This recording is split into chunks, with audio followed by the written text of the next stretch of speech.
see you. We are going to give everyone just a few more minutes to hop on, and then we will go ahead and get started.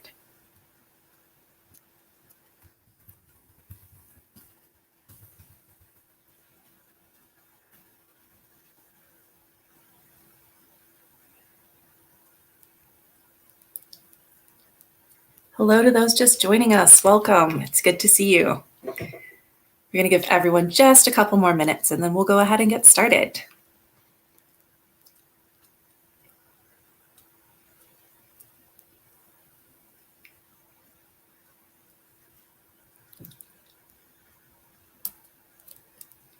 All right, welcome everyone, and thank you so much for joining our call tonight.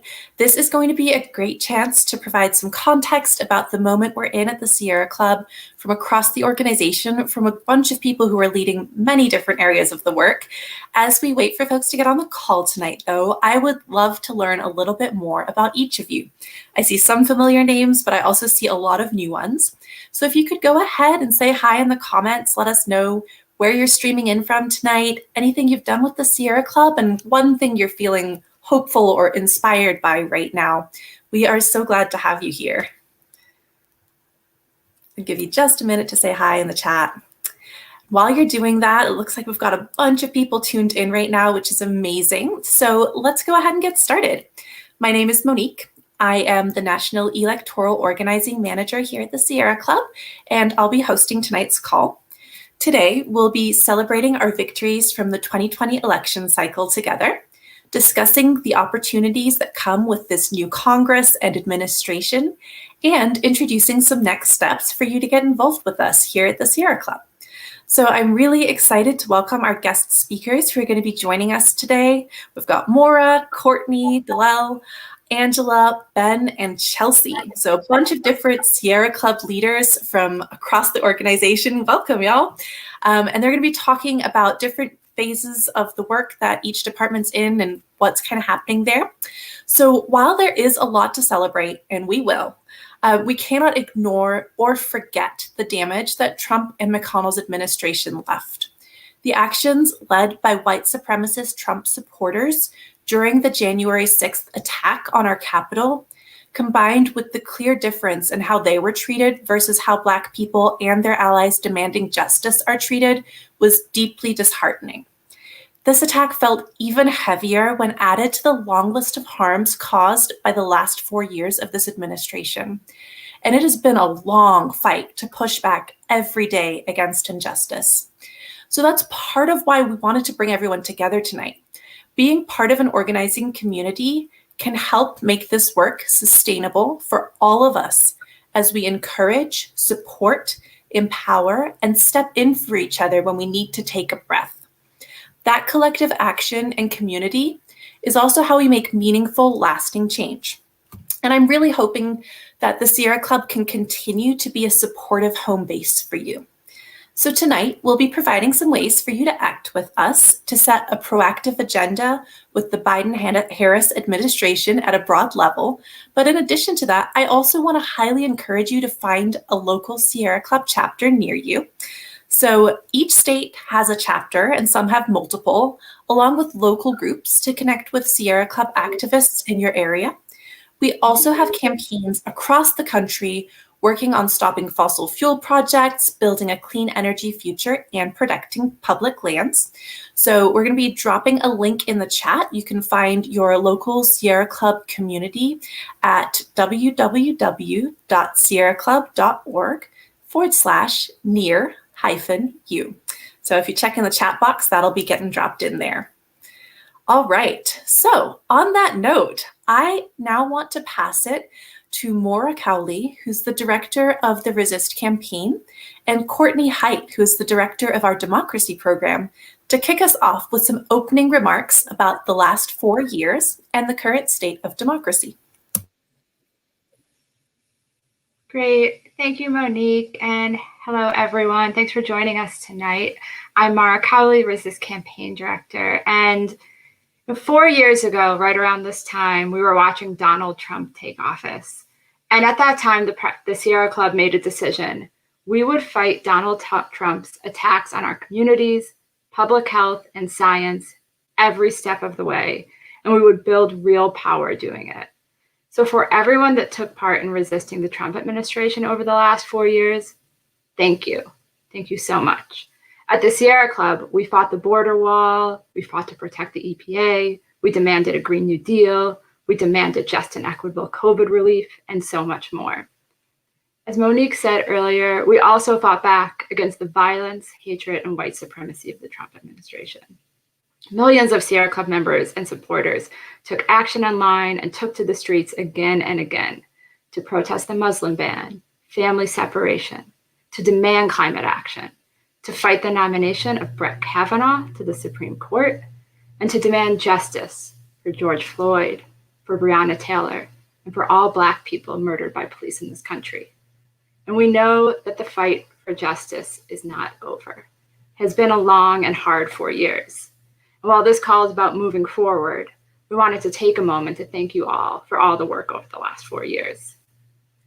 Now we have a moment to advance bold, transformative change on environmental and climate justice, economic justice, and racial justice.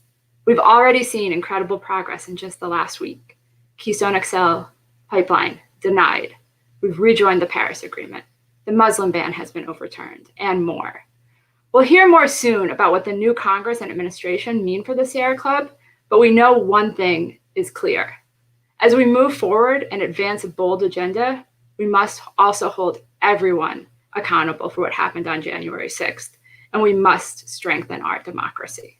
That's why the Sierra Club, for the second time now, is calling for the impeachment and conviction of Donald Trump.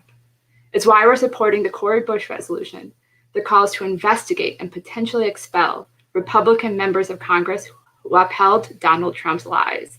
And it's why we're calling for all members of Congress that voted against certifying the people's election to be held accountable. We hope you'll all join us in those calls for accountability. And now I'm going to pass it off to Courtney, our Democracy Program Director, who will tell us about some powerful action that is happening in Congress right now and in the immediate weeks ahead to strengthen our democracy. Hey, everybody. I am joining you live from San Francisco. It's hearing you list off all those things. So much has happened in the last 4 years. I forgot about so much of it. I was very excited about the opportunity before us. And I think the thing that we saw in the last 4 years and leading up to the last 4 years was an effort to dismantle our democracy. There's been a concerted effort by Donald Trump, Mitch McConnell, and the Republican Party to rig the system. They're rigging elections. They're removing people from having a voice. And they're doing this because the majority of Americans don't agree with their agenda. And that they know the only way to stay in power is to lie, cheat, and steal. And so we've seen that. We're still seeing it with Republicans' continued obstruction. And through all of this, at the same time, we've seen massive amounts of money come into the election. Every year, every election, it's more and more money from a handful of donors and corporations. And then simultaneously, we've seen the dismantling of our access to the ballot and the right to vote. The Supreme Court in 2013 gutted the Voting Rights Act. And since then, in the last 7 years, state legislatures have passed laws to make it harder for Black and brown people to vote, for students to vote, passing really restrictive laws that stop people from voting. The thing is that the last few months, we've seen how fragile our democracy and our government can be. Something that I felt the day that the Capitol was attacked, something I never thought I would see in my life. Yet simultaneously, we also saw the power of our democracy and what happens when we use it, right? People showed up. More people voted for Joe Biden than ever in history. Georgia, thank you, Georgia. That has changed what is possible before us. The people chose a vision of a democracy that works for everybody. And now we have a chance to actually realize that, which is exciting. And we can make large-scale structural change that will change the system for good and stop some of what got us here from ever happening again. At least that's the goal. So right now, there's a few really the big opportunity before us are 3 big bills. The For the People Act, which would fundamentally change who has power in our democracy. Transformational, once in a generation. These are all the words that we're using to describe it because that's it. It's a powerful package of bills that would expand access to voting, make it easier to vote, end partisan gerrymandering, curb the influence of money in politics, and put more ethics reforms and anti-corruption reforms in our government. There's a lot in it, but that's the gist of it. The Voting Rights Act, we need to reauthorize that so that people have access to vote, and we can stop all of the voter suppression efforts that have been taking place over the last few years. And then we also need to give DC, make it a state. We have 800,000 American citizens who don't have power and representation in Congress, in the seat of our government. And so those are three big pieces that we're going to be supporting, and we're excited that Congress is enthusiastic about it. It's some of their first priority bills. But the thing is that we have to make sure that they do it, right? There's a lot going on. And so we need to make sure that Congress sticks to this priority, that they use their full power to protect our democracy, provide relief due to COVID, and act on climate. So that's going to take us stiffening their spines and holding them to it. This also may mean that we're going to have to change the rules of the Senate. We won't go to depth in that, but we might have to do that if that's what it takes to get around Republican obstructionism that they're already showing right now, because we elected them to get it done. We want a democracy that works for us, and that's what we need Democrats to do. Thank you.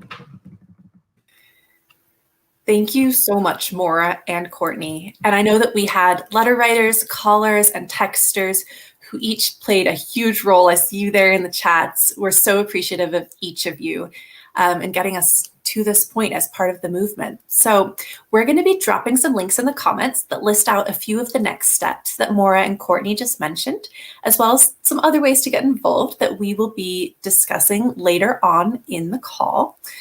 So at the same time that we must hold any white supremacists in office accountable, as we've just been discussing, we also need to remember that we are the majority. We won. And that feeling of victory after years of damage and hate must not leave any of us. The relief and the joy that we have earned from the hours that we have worked, from the dollars we've invested, and from every one of us resisting the growing acceptance of fascism in the country, we can't let go of that feeling. With every obstacle we overcome, we realize how much more we can accomplish when we work together. We overcame the doubt that we would defeat Donald Trump, and by working together, we turned out many more voters and won many states that we had previously lost. Even in the formerly red stronghold of Georgia, which Biden won by a little over 11,000 votes, as a movement, we took that slim victory, and 2 months later, with our belief that we could enact even more change, we helped to overturn the Senate. This time, though, not by just 11,000 votes, but by 55,000 votes and over 90,000 votes in that Senate runoff.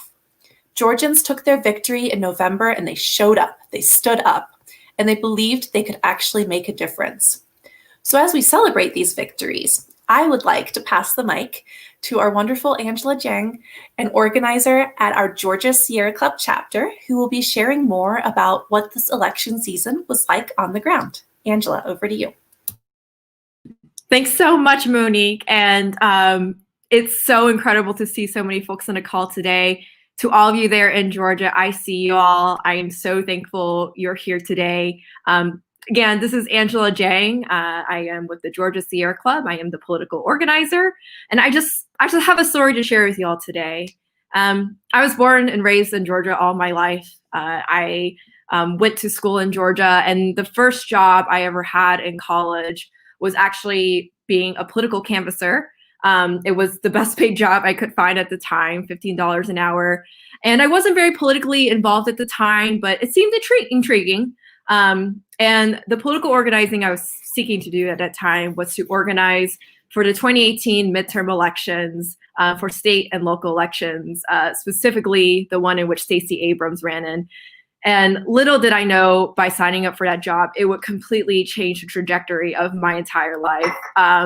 And that I would join a community of progressive Asian American, Black, and Latinx women working so hard to level the playing field in Georgia and beyond for all working class communities. I firmly believe that if I had never joined this organizing community, I would never be even sitting here with you in a conversation today here at the Georgia Sierra Club as a community organizer. I mean, here's the deal. I mean, Black, Latinx, and Asian American women in Georgia have been organizing our communities for decades. They've set the vision, They've done the work, and they invested in young BIPOC organizers like myself to understand and learn the fundamentals of organizing and to get back into grassroots organizing and to learn how important it was to bring better material conditions for the communities that we represent. Organizing is a way of life, so everything that I was learning from these organizers came into my personal life as well. I started to have conversations with my parents and my sister for years after that experience about, the experiences that we had as second generation and first generation immigrants, why certain things weren't working out for communities and our communities in Georgia, why the playing field just wasn't level. And over time, finally in 2020, I was able to finally convince specifically my mother and my older sister to become first-time voters. And I know my story is not unique in so many other communities that turned out on those historic days in Georgia to win these elections. And Georgia didn't change overnight, right? We sought to reflect the best needs of working class communities of color. And here at the Sierra Club, we built a critical narrative that ties pieces of climate action, environmental justice, with what can happen when we have a healthy, functioning democracy, like Courtney was talking about, to advance climate action, to cap toxic coal ash away from frontline communities in our state, to advancing 100% clean energy vision for Georgia. We were at the forefront of that, and it was just incredible to see. And today, even in my work, even everything that we did together on January 5th, I tell people all the time to please plan vacation still, but yet still all our volunteers here in Georgia are still doing the work. We have had the biggest legislative program ever in the history of our chapter, the largest recruitment. And we have volunteers who are just ready to keep their newly elected officials accountable to climate action and advancing environmental justice here in Georgia. And it's just incredible to see. So in short, what we've learned from the past few years and from these elections just now is that when we organize and when we work for ourselves and our communities only, not for special interests, not for corporations, for ourselves and our communities, we win. And while electing in politicians who embody our values is really critical, and it's a great step towards the right direction. We didn't, for instance, elect John Ossoff and Raphael Warnock with empty hands. The day-to-day material needs still happen and exist in Georgia, right? We're still in the middle of a pandemic. Folks are really struggling within this economic downturn. But these needs are very alive and real here in Georgia. But we know that we can and we will keep organizing for ourselves, and that this is the spirit of Georgia. So again, thank you so much for listening to my story, and I'm going to pass it back to Monique. Thanks, Angela. We are seeing a ton of support for Angela and the Georgia Sierra Club chapter coming through on the chat. Can everyone send some more love for Angela and the Georgia chapter? The work that we've been doing, the work that's been happening on the ground is just so inspiring and amazing. We're so glad to have you here today, Angela. I wanted to bring up a couple of the comments we're seeing. We're seeing, Bobby, you said our family sent over 200 letters to Georgia. That's incredible. Chris made 6 months of calls with the Sierra Club. That is some amazing dedication. Thank you so, so much, Chris. Really, really appreciate everything that you've been doing. And all of you have been making calls, sending texts, writing letters. For those who've been out there knocking doors and on the ground, such incredible work. So a theme that's coming up again and again tonight is the power of organizing. Georgia organizers and BIPOC-led organizations and coalitions that have been organizing for this moment for decades. It was people brought together by community leaders and organizers working towards shared goals who brought their message loud and clear to the polls. And we must continue to bring that unified message to those we have elected to serve us. Joe Biden has said that he heard a clear mandate from the people to center Black and marginalized communities, provide immediate COVID relief, and take immediate, bold action on climate change. With these allies in office, our work has just begun.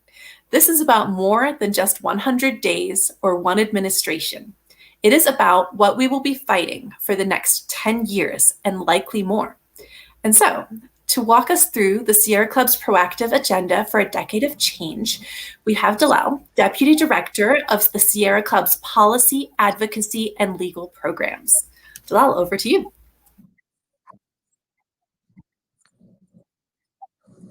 Thank you. And thank you all for being here tonight and letting us into your living rooms and your homes and listening to us.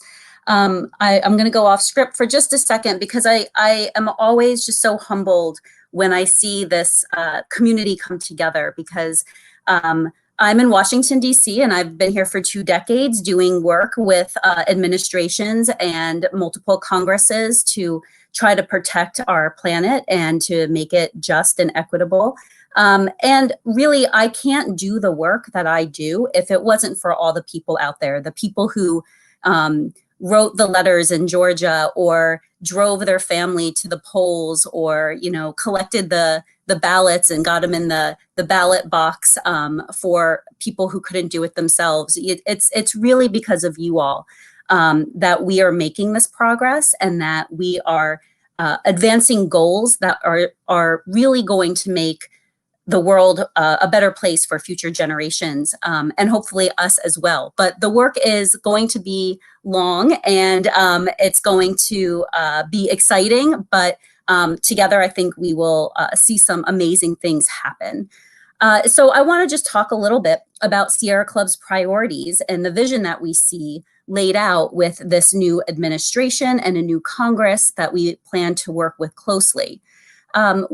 First of all, we will continue to work to create a democracy of and by and for the people. As Courtney, our tireless democracy director, has laid out, this work is critically important to the environment. If we don't have a functioning government, if we don't have institutions that listen to people, we can never have clean air, clean water, lands protected, and to combat climate change. We also want to work to build a clean and safe economy that gives the country an equitable recovery that works for all. And Ben Beachy, in just a few minutes, is going to talk about Thrive specifically on how we plan to accomplish some of these goals. But we really want to make sure that we're not just returning to norms. The norm didn't work for a lot of people. We want to make sure that the vision of the future is better and is more ambitious than we could ever have thought of, even just a few years ago. We also want to continue to lead on equitable solutions for the climate crisis with executive branch and global partnerships. We're already seeing this with the re-entry of the Paris Climate Treaty, and we will continue to look beyond our borders to make sure that not only America is doing what it needs to do, but that we're helping other countries as well and leading in that effort. We also want to protect public lands and waters and connect all communities to nature. And lastly, we want to continue to follow the lead of environmental justice leaders to work with a new presidential administration and other legislators to fully address the grossly disproportionate levels of pollution in Black and Brown communities. This can't be stated enough. There is a direct correlation between who suffers the most from pollution and the color of their skin. And there is a deep recognition at the Sierra Club that we need to listen and we need to follow the lead of a lot of the communities who have been dealing with this for decades, if not centuries. So like you, Sierra Club understands that this decade is likely to be the most important in human history, not only for our natural environment, but for racial, economic, gender justice, and the added context of trying to repair our fraying democracy. These are unprecedented times, and our nation continues to come to terms with systematic racisms in our institution and in our society. Our nation continues to endure a global pandemic that has killed over 400,000 people from mostly Black and Brown communities. And our nation continues to deal with the trauma and consequences of an insurrection on our nation's capital and in state capitals. The Sierra Club and the volunteers and all of you, we're all navigating this while trying to advance these critical goals, that our communities will be safer, their air will be cleaner, and their water will be their water and air will be clean, that they'll have a just economy and protected lands and a democracy that works for them. So we understand that we are at a tipping point. Sierra Club is ideally positioned in this moment to work with allies, our membership and decision makers to make sure that we accomplish these goals. And it's because of people like you who are out there, who are, you know, your community, you're organizing your community, you are giving strength to the Sierra Club and giving strength to the leaders that you've elected to get these done. So thank you for that. And it's because of our people power that we are beginning to see this. We're beginning to see progress as we speak. And it's so exciting, and it's almost like I have to pinch myself every morning because the last 4 years has been such a fog, especially living here in Washington, D.C. But President Biden has already taken steps, like I said, to re-enter the Paris Climate Treaty. He has done away with the Muslim ban and the construction of the border wall. This week, in just a couple of days, he will roll out an ambitious agenda on not only things like immigration, but on climate and protecting our public land. So stay tuned on Wednesday, because I think you'll be very happy to see what comes out of this administration on that day. And in Congress, as Courtney has said, we are seeing a lot of really great legislation move. We will see things like H.R. 1, the For the People Act that Courtney talked about, but we'll also see much needed relief for communities across the nation on COVID.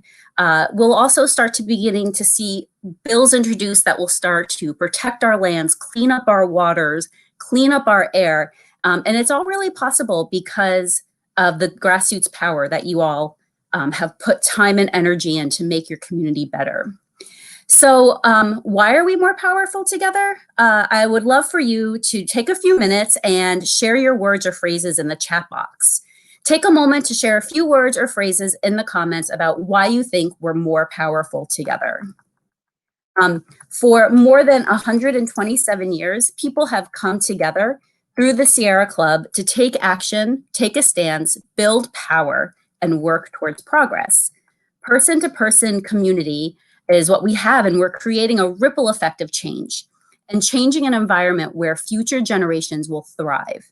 In the next decade, we will strive to create a community that centers around values and equity, so that we are able to create a world and an organization where people are able to make a difference when we breathe the air, when we drink the water, and we go to places that we love. If you haven't already, take a moment to share a few words or phrases in the comment box about why you think we're powerful together. I just want to say thank you so much for letting me talk to you and for you to comment back to us. I hope I get to meet some of you in person, and I hope we get to work together. But with that, I'm going to pass it back to my co-host. Anu Pakin says, seeing all of this makes me think our future generations and precious planet may actually have hope. Yes, go people power. I see Marianne saying, seeing all these young people is really uplifting. And Diane says, we don't feel alone and therefore we have more courage. Yes, that is absolutely the power that organizing brings. I'm also seeing a lot about mutual support and recognition and the amount of strength that comes with doing things together and strength that comes with numbers. And then a lot about more voices together demand more attention, and that shared energy and resources are able to accomplish more. So thank you so much for what you're sharing in the chat. And thank you so much, Dalal, for sharing that big, broad picture of what we will be fighting for as the Sierra Club for the next decade and more. That definitely got me all fired up. So if that got you fired up too, go ahead and drop a comment and let's share some appreciation with Dalal. All right. Okay, cool.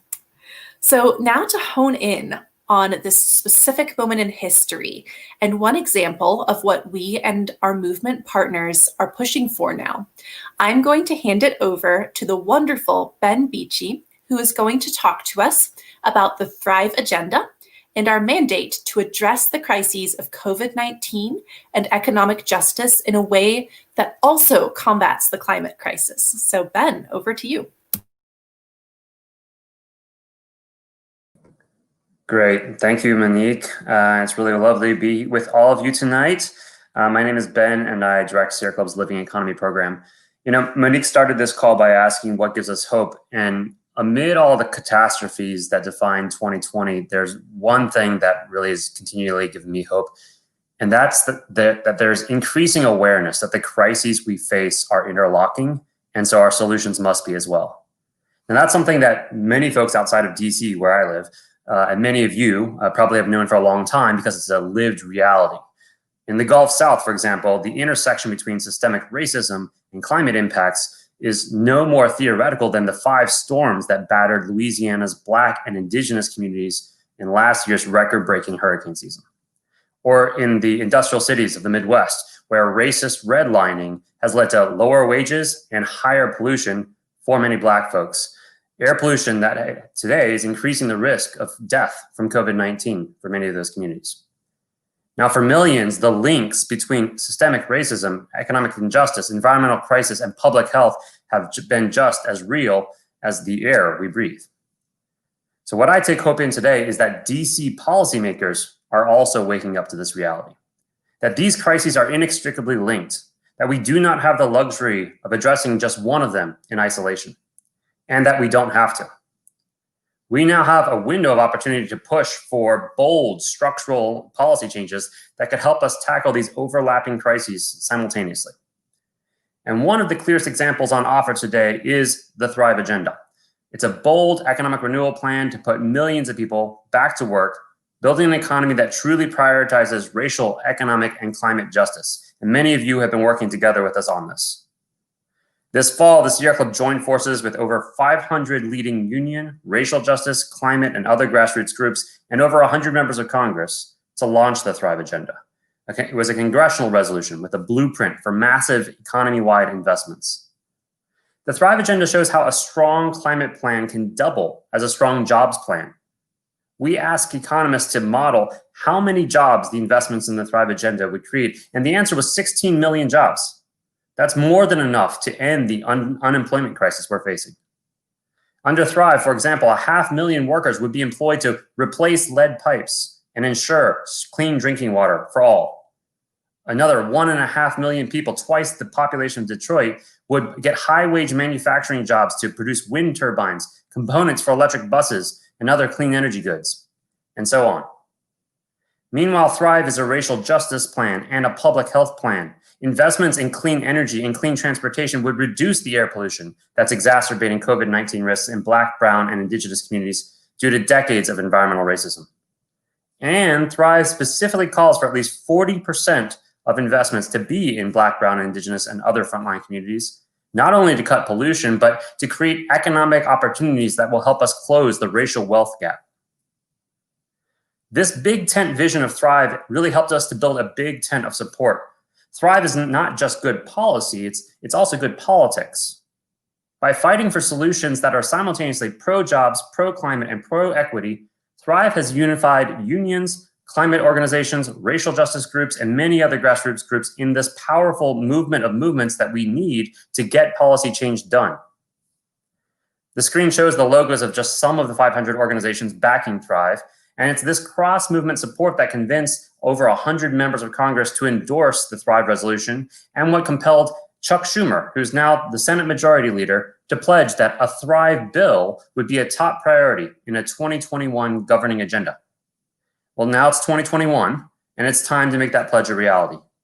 It's time to make Thrive real. In just a few weeks, the Biden administration plans to unveil an economic recovery package, and soon thereafter, Congress will put together a similar package and eventually vote on it. This economic recovery package will be one of the biggest vehicles for advancing our priorities this year, and the time to shape it is now. We want to make sure that package looks like Thrive, that it would create millions of good jobs with access to unions, invest in Black, Brown, and Indigenous communities, and boost the transition to a 100% clean energy economy. We've already built a lot of the cross-movement strength that we need to achieve this goal, and now it's on us to flex that strength so as to give our elected leaders the political cover needed to enact Thrive. And that's where we all come in. We're going to need all hands on deck to deliver this victory as we send letters to the Biden administration, we lobby our members of Congress, we mobilize in our communities. So the best way to get plugged in is to join us on an upcoming call where we and our partners in the Green New Deal Network will be launching the 2021 Thrive campaign. It's on February 2nd at 7 p.m. Eastern. It's on that call, we're going to be joining with our coalition partners and leading members of Congress to dig a little deeper into how to push to win Thrive in the coming months. So I really hope you can join us. You can take a moment right now to RSVP, in fact, for the call. The link is right there in the chat. I'm just going to conclude by saying this. There are precious few moments, many of you know this, there are precious few moments when all of the requirements for big structural change line up. Cross-movement unity, broad public support, strong organizing, and elected leaders we can work with. We're now facing one of these unicorn moments, so let's seize it. Let's win this plan to build an economy that fosters justice, not crisis. So click on that link, sc.org/Green New Deal launch. And with that, I'll pass it back to you, Monique. Thank you so much for those inspiring words, Ben. I'm really excited about what the Thrive team is going to be working on this year.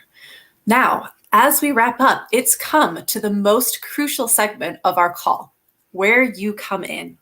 While we are so excited to finally have allies in the White House, we know that big change only happens when people overwhelmingly demand it. We've already seen what happens when we use this power, as Biden took swift, immediate action on the climate crisis within hours of being sworn into office. We must continue to make it loud and clear to the Biden-Harris administration that we want to continue to see bold climate action. We will be watching when they meet the demands of this moment, and we'll cheer them on, and we'll continue to push them if they fall short. So with that, I am going to now pass it over to Chelsea Watson, a national organizer with the Sierra Club, to let you know what we need to do now in order to ensure this bold agenda is passed. Over to you, Chelsea. Awesome. Hey, wow. Ben, thank you for inspiring me with the description of this moment as the unicorn moment. And Monique, for that wonderful introduction. Hi, everyone. My name is Chelsea, and I'm a national organizer with Sierra Club based in Miami, Florida. On tonight's call, you have heard about bold visions for a decade of change from Zulel, as well as some immediate goals to respond to the intersecting crises we face today from Ben. You also heard about the power of organizing to win elections from Angela, and we heard a lot of stories in the comments as well of all of you organizing in your communities. So now I'm going to ask you to join us in some more organizing. It doesn't end. I'm sorry. We are going to be making those visions a reality, and we want to make these policy demands law. And listen, I know you are probably tired. I'm tired. We're all tired. And if you need to rest, please do it. But as a whole and as a whole movement, we know this is not the time to sit back and see what happens. As a movement, we need to be proactive. We need to be bold. We need to be getting it together and naming our needs and our dreams loud and clear so this administration has no choice but to act on them. So we are going to be getting this message out. You've heard a ton of different ways on this call, and there are 494 people on Facebook and 418 people on YouTube watching this call. So we already have a lot of people here right now. If just a portion of you commit to organizing with us at Sierra Club, we can make huge strides together. So another option that I'm going to call and ask for what you can do with me to make this change is to join us as we launch a series we're calling Letters to the President. So I saw in the comments a lot of folks sharing stories about writing letters to voters and calling voters, and that's incredible. And now we are going to shift from persuading voters, like many of you did this election cycle, to persuading those we just elected into office, reminding them who they are accountable to. We elected them to fight for our communities and our planet, and now we need to make sure they follow through on their promises. So that is why, starting in just 2 weeks, we are going to be flooding the White House with our letters and our messages.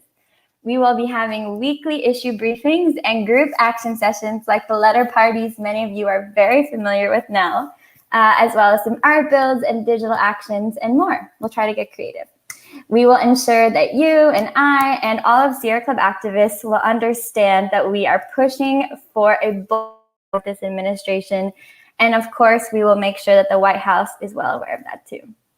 With Sierra Club's 3.5 million members, and also, as I said, probably a couple of thousand people will watch this call, this live stream, debating in visions for bold action on climate, democracy, and justice. That's a lot of messages. That's a big constituency administration. We will be making it clear that we are ready to move forward together.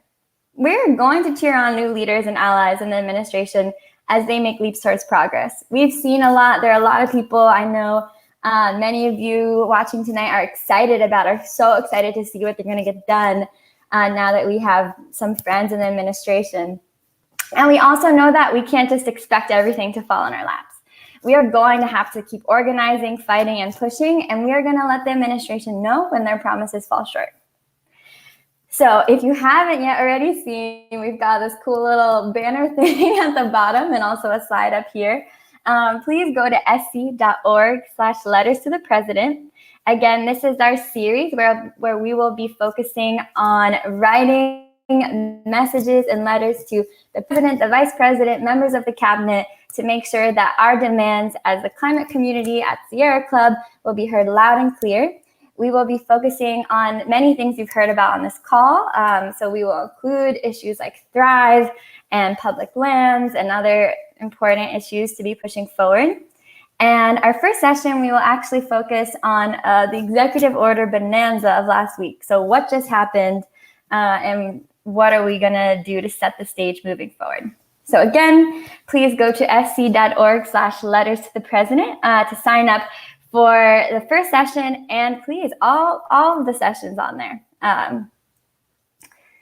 And I'm seeing a lot of support in the chat, including for my earrings. Thank you. Zany Art is the artist.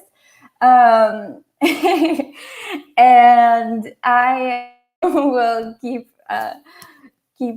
what other people are bringing in the chat here, but please go to that website, sc.org/letters to the president. It is an essential part of us making sure we have a proactive vision as we head into this new phase of government. And while you've heard a lot from us about what we want to see, I want to ask you a question. We have plenty of asks that we want to deliver to the new administration, but what do you want to see? If you've had a chance to think about it, maybe you've been so focused on getting to this point, maybe take a second now. What do you want to see from the Biden-Harris administration? And we'll wait a second for some folks to respond there. And while we do, I want to also point out an important shift happening with this new administration. And this was important for me to do like a aha moment. So not only do we have people in the administration who are friendlier to our demands, but on a structural level, the White House is actually going to be set up to hear from their constituents. This is not how it was in the Trump administration. So we need to be sending these messages, these letters into the White House from our end to set a proactive agenda, to be clear about what we want.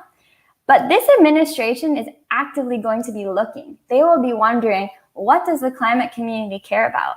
What are we calling for?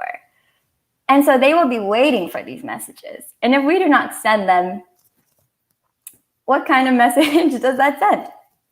So I guess that is just to point out that not only are we doing this to direct our attention at what's possible and make sure it's clear to the decision makers in the highest office, it's also something that is frankly going to be expected. The climate community will be listened to, or the administration will be wondering what we at Sierra Club and all of you on this call who are part of that community want.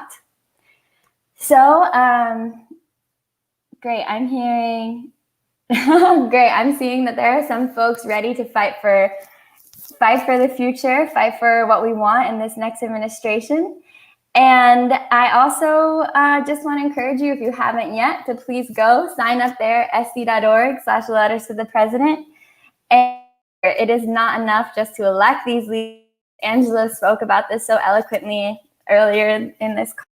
We need to hold them accountable to their promises and push them to fill their full potential. There is so much potential. We are in that unicorn moment that Ben mentioned. So please commit to write letters with us. Use those letter writing strategies you picked up this election cycle, and we will bring this advocacy to the new leaders in the White House and beyond. And I see some coming in. People want to protect our democracy, biodiversity, a truly just transition. Yes. No new pipelines. Amazing. See. You all have it set up. We already know. We all know together. So as I wrap up, again, thank you. Thank you for listening to me tonight. If you do this series, you will see more of me and other people on this call. We will be helping lead it. And remember, our voices matter. And this administration also wants to know what we are calling for. We are in a system right now where there is a pathway for us to bring some grassroots engagement, do our organizing to make sure our demands are heard, our voices are further, and there's really no time to waste. So we can get started right away. I will now pass it to Monique to bring it home. All right. Thank you so much, Chelsea. And yes, the earrings are amazing. So as we start to wrap up tonight's call, we're going to take just a few more questions from the comments. Now, there's a little bit of a delay, so bear with us. But one question that I do see here is for Ben, asking about whether 350.org also endorsed the Thrive agenda. Yeah, one thing about having time limits is it's really hard to rattle off all 500 organizations that have endorsed the Thrive agenda. 350.org is definitely one of them. And there's a press release that if you just Google 350.org and Thrive, you'll find. And I'll just reiterate, it's a whole slew of organizations beyond environmental groups. There's a number of unions, American Federation of Teachers, SEIU, Communication Workers of America, NAACP, Color of Change, Movement for Black Lives, family farmer organizations, women's rights organizations, United We Dream. So it's a lot, and 350 was definitely in the mix. Awesome. And then while I have you on the screen, Ben, there is one more question from Barry saying, what other unions are involved other than CWA and SEIU? So I mentioned American Federation of Teachers. The Postal Workers Union is also involved. So there's an expanding list of union involvement in this, and that's no big surprise because, like I said, Thrive is not only a racial justice plan, a climate plan and a health plan, but also a jobs plan. Just to give a couple more quick examples, 5 million jobs would be created in, like I said, replacing lead pipes, but also building clean and affordable public transit, 4 million in expanding wind and solar, 4 million in sustainable agriculture, 2 million in the care economy. So across the economy, a lot of jobs, and unions have helped define Thrive, making clear that we need to have not only the number of jobs be high, but the quality also be high. So it's critical that Thrive come with labor standards, high road labor standards, to ensure these are good union jobs that provide for family sustaining wages. And so unions not only were signing off on this, they co-wrote the thing with us. That is fantastic to hear. Thank you for sharing that, Ben. Maura, let me actually pull you up on the screen now. I have a question for you. And this one is, what is one thing I can do right now to help advance a climate justice agenda with the new Congress and president? Okay, the number one thing you can do right now is get more people involved. So we have this big effort starting, letters to the president, but it's just really important that right now in this moment, we are making our voices heard. We're in a moment where we need to reclaim our democracy, as Courtney was talking about. And the way that we do that is we engage in our democracy. And so call your member of Congress, talk about the Thrive agenda, talk about the need to reform our democracy, join the Letters to the President program, write a letter to the president. But I think overarchingly, this is a moment to get friends and family involved. Think about the 3 people that you know who are starting to get a little comfortable now that we have the Biden administration. Give them a call, tell them to join. And really, this is just a moment to make our voices heard. Right now, you can start calling your members of Congress, start writing letters to the president, and help advance this agenda. Thank you so much for sharing, Maura. I am still seeing a bunch of questions coming in, so we're going to keep trying to answer some of them. Dalal, are you available? We have a question for you. What can the Sierra Club do to roll back Trump's last-minute land lease giveaways to the extraction industries? Yeah, great. Thank you. And thank you for that question. Not only did we see Trump give, last minute goodies to the fossil fuel industries, but he had been giving away our environment for 4 years. We had a coal lobbyist running the EPA. So there are a lot of things to roll back. And the Biden administration has already signaled that they are ready to not only roll back what Trump had put in place, that was giveaways to polluting industry, but to make the regulations better and work for the people. And so what Sierra Club has been doing is we have been laying out this agenda for the last year. We have been taking notes and keeping receipts and making sure that we knew everything Trump was doing so that we could go to a Biden and Harris administration and say, these things are hurting people, they're hurting our planet, and they need to be addressed right away. And we are in a place right now where we have an administration who is listening and signaling that they are going to be doing that.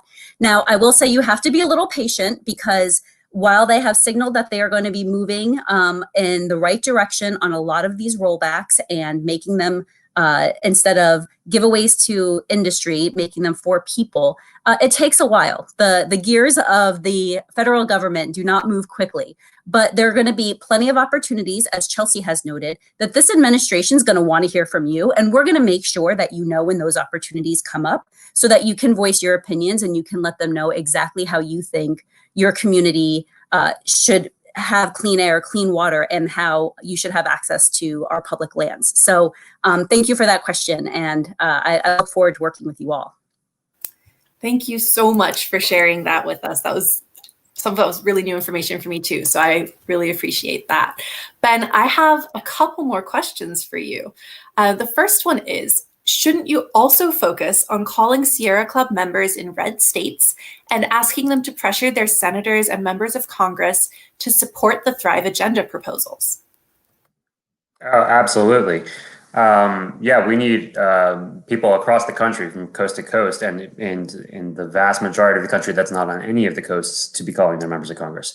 Thrive has a really strong amount of money set aside for rural communities specifically.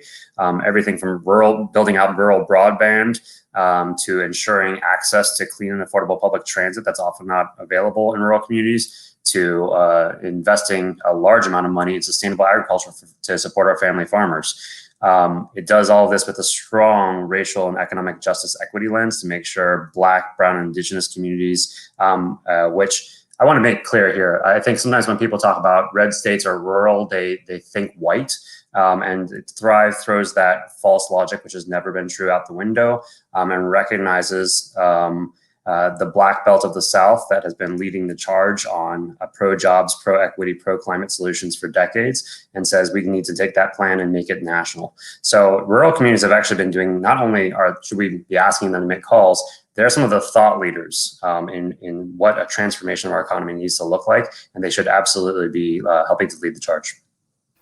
Amazing. Yes, absolutely. Thanks, Ben. One more question for you while I have you. Is the Thrive Agenda the same as the Green New Deal? That question came in from Aaron originally, but we've got a bunch of people asking in the chat. Yeah, it's a great question. It's one we often get. So the Thrive Agenda furthers the goals of the Green New Deal. It really takes a lot of the Green New Deal was an overarching framework for like over a decade of change. And the Thrive Agenda takes a lot of those goals and situates them in this moment of overlapping crises that we face with COVID-19, with the climate crisis, of course, and racial injustice is a long-standing crisis, and the jobs crisis that we face currently. So it really takes that broad vision, that flag in the ground that many of us planted together, and says, great, so what are we doing now in this unicorn moment? What are we doing to seize the window of opportunity we have to simultaneously deliver millions of jobs while counteracting racial injustice and the climate crisis? And Thrive is the answer to that question for us. Oh, I love that. I'm excited. This is going to be an amazing year. So with that, I wanted to emphasize the next steps laid out on this call. You've heard from different parts of the Sierra Club, but ultimately, we're all working in coordination to make these things happen. So we've talked about joining your local Sierra Club chapter, fighting for accountability in our government, and pushing forward a progressive agenda with Thrive. Finally, we've invited you to join our upcoming action series, where we will send messages like these and many more directly to the White House. You can see an overview of all these next steps at the blog post being shared in the comments section, and you can sign up for our action series at sc.org/letters to the president. So you're going to see some links being dropped in the chat. Take a minute right now to go sign up, get involved, find a piece of this fight that you can jump in on and be a part of as we continue to work together. So we could talk all night. There's a lot to talk about here, but we are going to start wrapping up. Whatever you choose to do not do it alone. We're here in this with you. And whether you bring a friend to our next action series by going to sc.org/letters to the president, or you plug in with your local chapter group, we need to find our people and support each other as we continue towards a more just and beautiful future. Thank you all so much for joining us, and have a wonderful night.